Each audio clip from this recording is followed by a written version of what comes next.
For those of you in this class who have some creative tendencies and from time to time you become inspired, whether you read one of the Gospels and it touches you or moves you, or whether you are a tattoo artist or you play basketball, whatever the case may be, once in a while you find yourself in the zone. It's like your body and your mind are simply being used as vehicles to express something. It's coming through you, and then when it's finished, you kind of sit back and you say, man, did I really do that? It was beautiful, and I have no idea how it happened.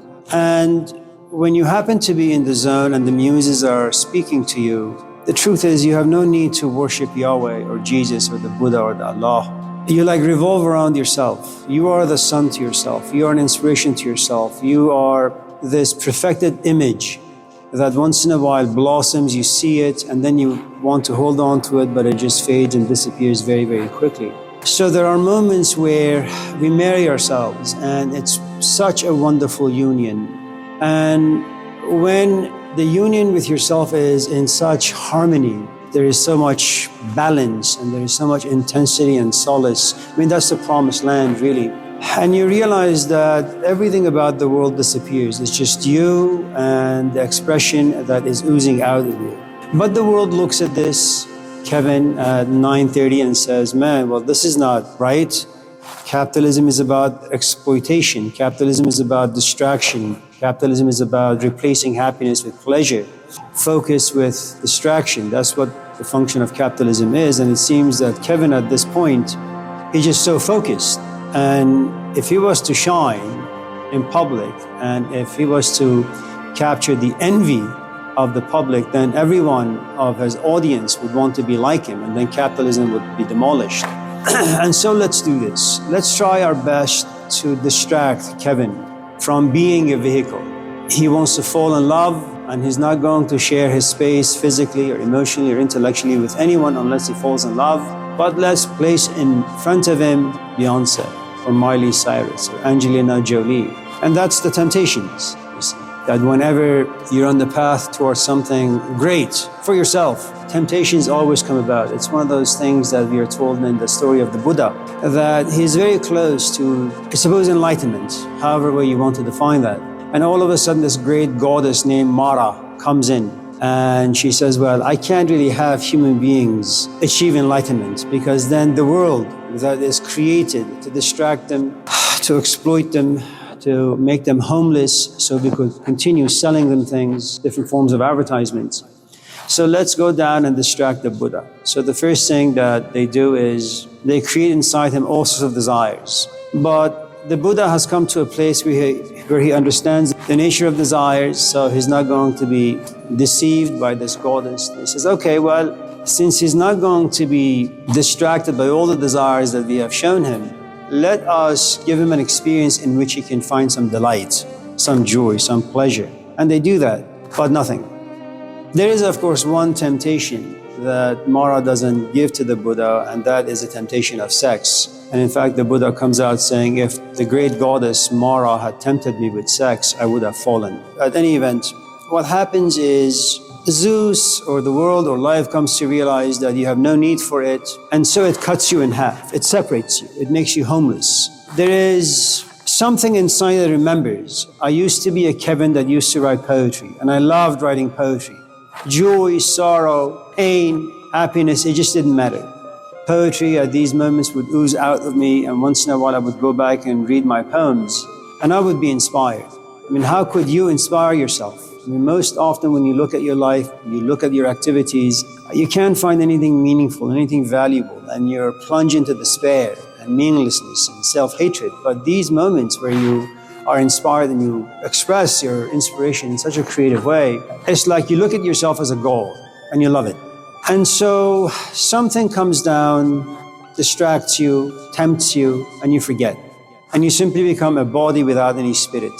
And from that point on, you go on this quest. You go on this quest to figure out how you can once again recapture those moments where you are in union with something, some mysterious force out there, inside you, outside of you.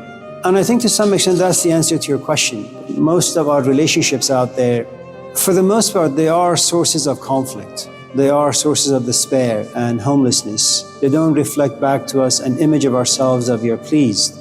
There are moments that we find ourselves in a great conversation or watching a great movie, and it just doesn't happen very often.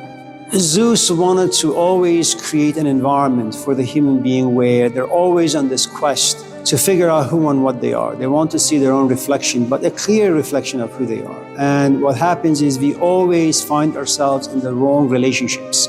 It's the wrong class that gives rise to boredom. It's the wrong kind of profession that you walk home and you feel as if your soul has been sucked out of you. And you walk home empty, and you walk home alone, and you walk home sad and depressed. You write essays, but there is not an ounce of creativity or inspiration. And that is basically the sum of life. You know, we're always in the wrong relationships. We're always pursuing the wrong relationships. And the truth is, we don't really know what we're looking for. All we know is a long time ago, you can call it, the Garden of Eden, or as the Greeks would say, you can call it the golden race, where you didn't have to do work. I mean, when you fall in love, you don't have to work to become patient. It just comes with it. When you fall in love, you don't have to read books to learn how to sacrifice. It just comes with it. When you fall in love, you don't have to read books as to how you can become a poet. Love does all those things for you. You make no effort in any of it. So if you want to know why many people can't be a Muslim or a Christian or a Buddhist or a this or a that, because their philosophies of life, the stuff that Jesus talks about or Socrates talks about, they don't align with who and what we are. It's just a bad relationship. We have to make lots of effort not to lie, not to cheat, not to deceive, not to be violent or angry.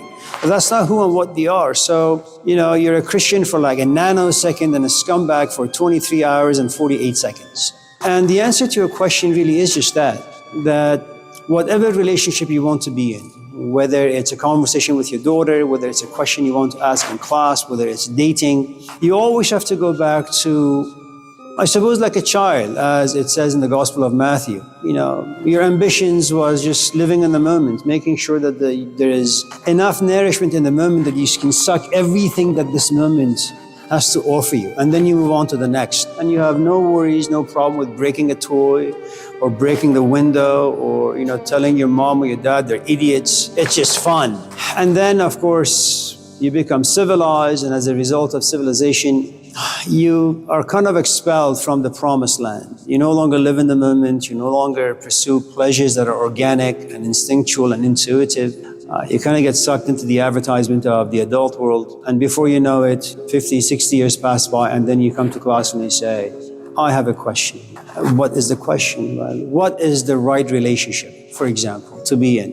And the truth is, I don't know. But the hint and the insight that's given to us by the story to be okay in any relationship, there is about 20, 30 years of the grinding process. All relationships initially have a good amount of oxidation on it. You don't know the person's history, and once you come to realize the person's history, emotional, intellectual, physical, there are lots of things to discover, there are lots of things to sift through, there's lots of things to kind of be okay with, and there's about 5, 10, 15, 20 years of grinding, conflict, paradoxes, wrestling matches, fights, desiring to walk out, and yet you stay in it. And then, for some strange reason, miraculously, the 11th or 12th year of your relationship, you it's going to be a minefield when you go home. But today, you say, it's okay, I've been doing this for the past 10, 15, 20 years, and I think I can do it now. And there is where your balance is. So there has to be a good amount of grinding. The only thing is, I think you have to grind against someone with whom hopefully time will reveal that there's a good amount of similarities, compatibilities. So, there are people you grind against who are lower than you. There are people who grind against who are your equal, and there are people you grind against who are better than you. It's always difficult to grind against those who are better than you because they demand too much from you.